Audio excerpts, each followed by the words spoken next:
성경에서 예수님을 안다는 것은, 예수님을 믿는다는 것은 단지 지식으로 알고 동의하는 것을 뜻하지 않습니다. 여러분들이 창세기, 그 엄청난 우주 창조의 순간에 와 있는데 하나님이 정말 천지를 창조하셨다고 믿는다고 합시다. 그리고 실제 모세와 같이 그 창조의 순간을 여러분이 목격했다고 가정을 해 보십시다. 눈으로 직접 보기까지 했으니 여러분 아마도 이렇게 기도를 할 것입니다. 아, 하나님, 이제 알겠습니다. 하나님이 이 세상을 창조하셨고 진화론은 가짜였네요. 저의 눈을 열어주셔서 참 진리를 알게 하시니 감사합니다. 이제부터는 진화론을 믿지 않고 천지를 창조하신 분은 하나님이심을 믿겠습니다. 자, 이 사람의 기도가 이 사람을 영생으로 이끌 수가 있을까요? 안타깝게도 이 기도만으로는 영생에 이를 수가 없습니다. 우리 모두 이런 기도를 해야 하지만 여전히 부족한 한 가지가 있습니다. 부족한 한 가지는 바로 믿음이 없는 것입니다. 제가 이상한 말을 한다고 생각할지 모르겠습니다. 무슨 말씀입니까? 이렇게 훌륭한 기도로 고백까지 했는데 하나님을 믿겠다고 했는데 믿음이 없다고요? 말도 안 됩니다. 그렇다면 제가 여러분에게 질문을 하겠습니다. 마귀는 하나님을 믿습니까? 마귀는 예수님이 하나님의 아들이심을 믿고 있습니까? 마귀는 하나님이 천지를 창조하셨음을 믿습니까? 마귀는 하나님이 전지전능하신 전물주이심을 믿습니까? 오늘 말씀의 제목이 진화론과 믿음에 대한 오해입니다. 우리는 믿음에 대해서 오해를 하고 있습니다. 오늘날 대부분의 기독교인들이 오해하고 있는 그런 믿음의 기준으로 말한다면 마귀도 예수님을 믿습니다. 제 말이 이상한가요? 사실입니다. 마귀도 예수님이 하나님의 아들이심을 믿습니다. 아니, 어쩌면은 우리들보다 마귀는 확실하게 예수님을 믿고 있습니다. 여러분들, 하나님이 여러분들을 지켜보고 계시는데 거짓말을 하고 음침한 데 가고 세상 사람들과 어울려서 그들과 향락을 함께합니다.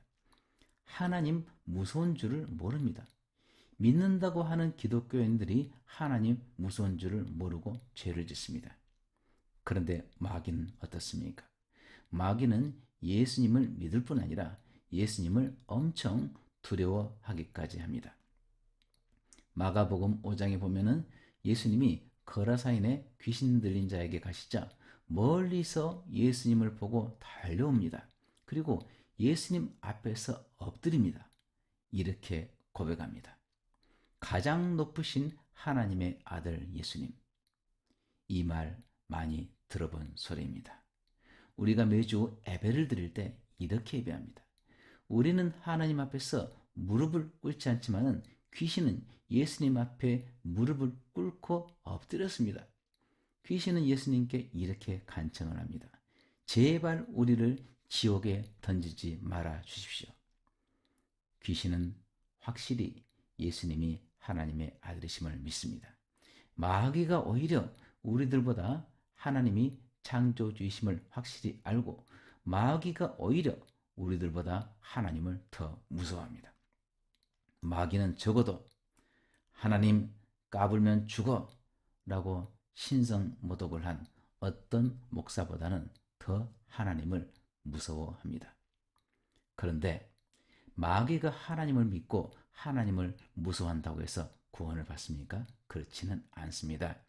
마귀는 결국 멸망을 받아서 불못에 들어갑니다. 마귀에게는 부족한 것이 딱 하나가 있습니다. 여러분도 마귀처럼 부족한 것이 딱 하나가 있다면 여러분은 믿음이 있다고 생각할지라도 천국에 들어갈 수가 없습니다. 여러분이 여기 와서 무릎을 꿇고 지극히 높으신 하나님을 경배한다 할지라도, 여러분이 하나님을 무서워한다 할지라도, 마귀에게는 없는 딱 하나가 여러분에게도 없다면 귀신 들린 사람과 다른 것은 하나도 없습니다. 그럼 과연 우리에게는 무엇이 부족합니까? 말씀을 보도록 하겠습니다. 아들을 믿는 자에게는 영생이 있고 아들에게 순종하지 아니하는 자는 영생을 보지 못하고 도리어 하나님의 진노가 그 위에 머물러 있느니라. 요한복음 3장 36절입니다. 이 말씀이 원래 이렇게 기록이 되어 있습니다. 그런데 이 말씀을 우리의 상식대로 다시 읽어보면 아래와 같이 이렇게 될 것입니다. 아들을 믿는 자에게는 영생이 있고 아들을 믿지 아니하는 자는 영생을 보지 못하고 도리어 하나님의 진노가 그 위에 머물러 있느니라. 아마도 이렇게 풀어보는 것이 맞을 것 같습니다. 한데 그렇지가 않습니다. 믿는 자에게는 영생이 있고 순종하지 않는 자에게는 영생이 없다고 하십니다.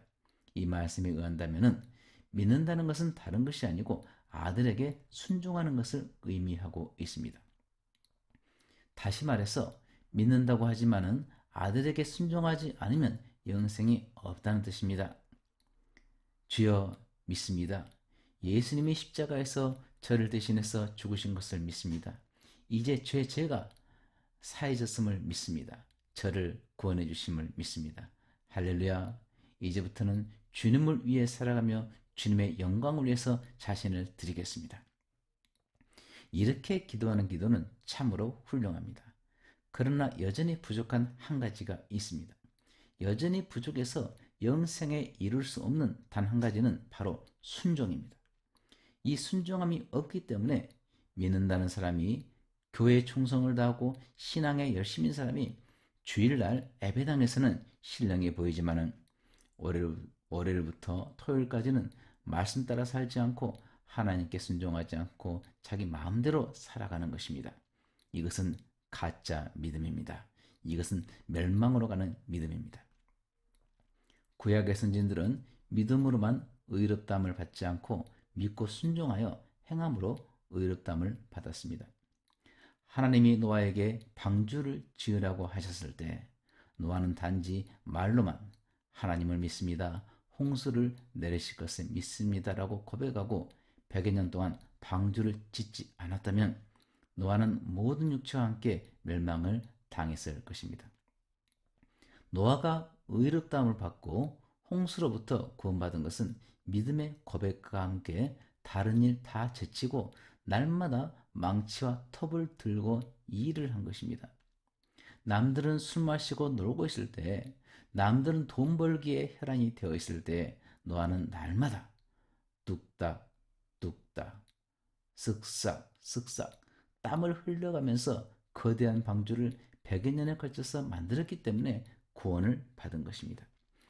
이것은 방주를 만들게 해달라고 기도만 한 것이 아니라 직접 팔을 걷어붙이고 말씀대로 순종한 것입니다. 하나님이 아브라함에게 독자 이삭을 제물로 바치라고 하셨을 때 아브라함은 지체하지 않고 다음날 바로 아들을 죽여서 제물로 드릴 모리아 땅으로 갔습니다. 하지만 아브라함이 모리아 땅으로 출발했을 때에도 하나님은 그냥 계셨습니다. 산에 올라갈 때까지도 하나님은 그냥 계셨습니다. 이상하지 않습니까? 아브라함은 하나님을 믿었고 그 믿음의 표시로 아들을 모리아 땅으로 데리고 가는데도 가만히 계신 것입니다. 하나님이 아브라함의 믿음을 인정하실 때는 언제입니까? 아브라함이 아들을 눕혀서 칼을 들고 그 칼로 아들을 향해 내리치려고 할 때 그때 비로소 아브라함의 믿음을 인정하신 것입니다. 오늘 창세기 말씀을 통해서 진화론은 허구임을 알았고 이 천지를 창조하신 분은 하나님이시고 나를 만드신 분도 나를 천국으로 인도할 분도 하나님임을 알았다 할지라도 여러분의 삶이 노아와 같이 말씀에 순종하여 망치와 톱을 들고 방주를 짓는 삶이 아니라면 여러분의 삶이 아브라함과 같이 말씀에 순종하여서 여러분이 가장 사랑하고 아끼는 여러분의 자식, 여러분의 재물, 여러분이 즐기는 모든 것들을 하나님께 제물로 드리는 순종의 삶이 아니라면 여러분은 영생과 아무런 관계가 없는 사람들이 될 것입니다. 제가 이렇게 말하는 것의 요지는 행위로 구원을 얻는다는 그런 행위 구원을 말하고자 하는 것이 아닙니다. 우리는 의로운 행위로는 구원을 받을 수가 없습니다. 그러나 우리는 주님의 말씀에 매일매일 순종하는 삶을 살아야 됩니다. 순종 없는 믿음은 헛것이고 가짜입니다.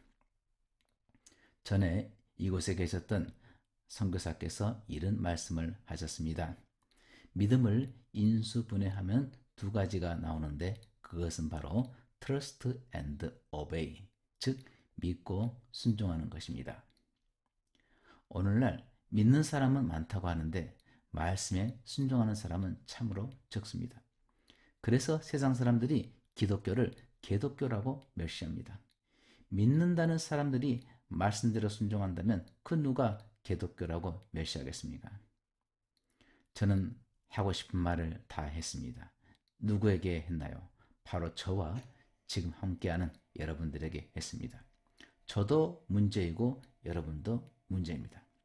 저는 매일 아침 기도할 때 두렵고 떨림이 있습니다. 그래서 이렇게 기도합니다.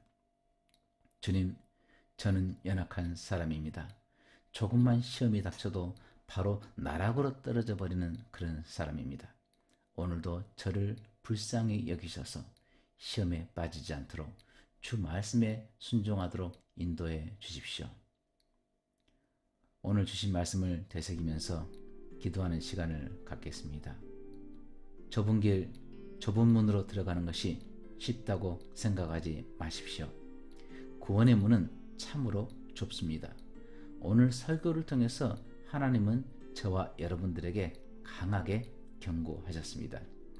이렇게 경고하셨는데 받아들이지 않는 사람도 있을 것입니다. 그런 사람은 여기에 하나님이 직접 나타나셔서 경고하셔도 그때뿐, 그 시간이 지나면 다시 옛날로 돌아가 버릴 것입니다. 그런 사람은 모세와 같이 하나님이 천지창조의 장엄한 광경을 보게 하실지라도 그 시간이 지나면 죄악의 길로 돌아가 버릴 것입니다. 오늘 결정하시기를 바랍니다. 더 이상 뒤로 머뭇거리지 마십시오. 말씀에 순종하는 삶을 살겠다고 쾌락에서 떠나고 거짓에서 떠나고 예수님보다 사랑하는 세상 재물 좇는 것에서 떠나 영생의 신 주의 말씀을 따라 살아가겠다고 기도하시기를 바랍니다.